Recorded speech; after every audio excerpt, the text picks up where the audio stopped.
જામનગર બાદ હવે અમદાવાદમાં પાણીજન્ય રોગચાળાની દહેશત। અમદાવાદના કોટ વિસ્તારમાં દૂષિત પાણી વિતરણની ફરિયાદ।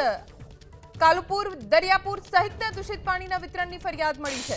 ગટર મિશ્રિત પાણીનું કોટ વિસ્તારમાં વિતરણ કરાતું હોવાની ફરિયાદ લોકો કરી રહ્યા છે।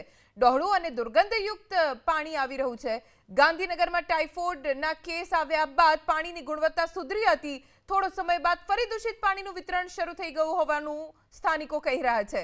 દૂષિત પાણીના કારણે પાણીજન્ય રોગચાળો ફાટી નીકળવાનો ભય લોકોને સતાવી રહ્યો છે।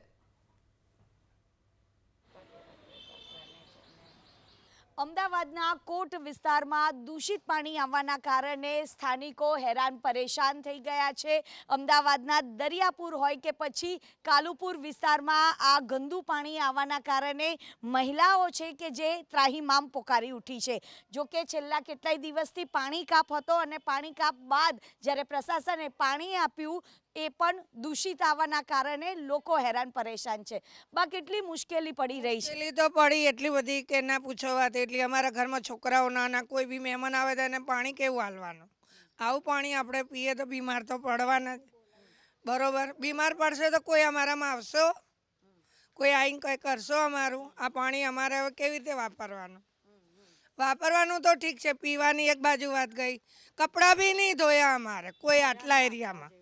આટલા અમારા એરિયાની અંદર આજ કોઈ પાણી ઉપયોગમાં નહીં લીધો। વચ્ચે કે નથી આવવાનું તો આવ્યું જ નહીં, બરોબર?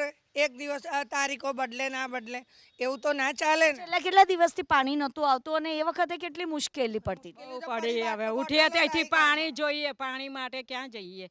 નાયા ધોયા વગર બાળકો સ્કૂલે જાય, ઘરવાળા નાયા વગર હવે દુકાને જાય, શું કરીએ? આ બાટલો મંગાવીએ 50-50 રૂપિયાની, કેટલું મોંઘું પડે આપણને। અમે કઈ એટલા રૂપિયાવાળા નહીં, મધ્યમ વર્ગના છે માણસો। દૂષિત પાણી આવવાના કારણે બાળકો પણ બીમાર પડે। હા, દૂષિત પાણી આવવાના કારણે બાળકો બીમાર પડે છે ને ખાવામાં કે નહીં પીવામાં કશા કામનું પાણી આવતું નથી। પછી પાણી 2-3 દિવસ બંધ રહ્યું ત્યારે ઘણી અગવડતા પડે। 30-30 રૂપિયાના બોટલો મુકાઈએ, ઘરમાં 10 મેમ્બર હોય 15 મેમ્બર હોય તો 3 થી 4 બોટલો પાણીની જાય છે। હવે દૂષિત પાણી તો આપણે વાપરવાના કશામાં ઉપયોગમાં લેવામાં આવતું નથી। ભાઈ ફરિયાદ કરી હતી ખરાબ? કમ્પ્લેનો કરેલી છે કોર્પોરેશનની અંદર, પણ કોઈ સાંભળવામાં આવતી નહીં। એક બાજુ મારા ફાધર એક્સપાયર થઈ ગયેલા છે। મારા ઘરે રોજ 50 થી 100 માણસ મહેમાન આવે છે। મારે ત્યાં પાણીની એટલે હું રોજ 20 થી 25 બોટલો લાવું છું। અમે મધ્યમ ઘરના છે। એક બાજુ અમે જે પોળમાં રહીએ તો અમારી ગટર લાઈન, બરોબર, પાણીની લાઈન ભંગાણા થઈ ગયા છે। કેટલા વખત રજૂઆત કરવા છતાં કોર્પોરેશન કોઈ સાંભળતું નથી। ફરિયાદો કરેલી છે।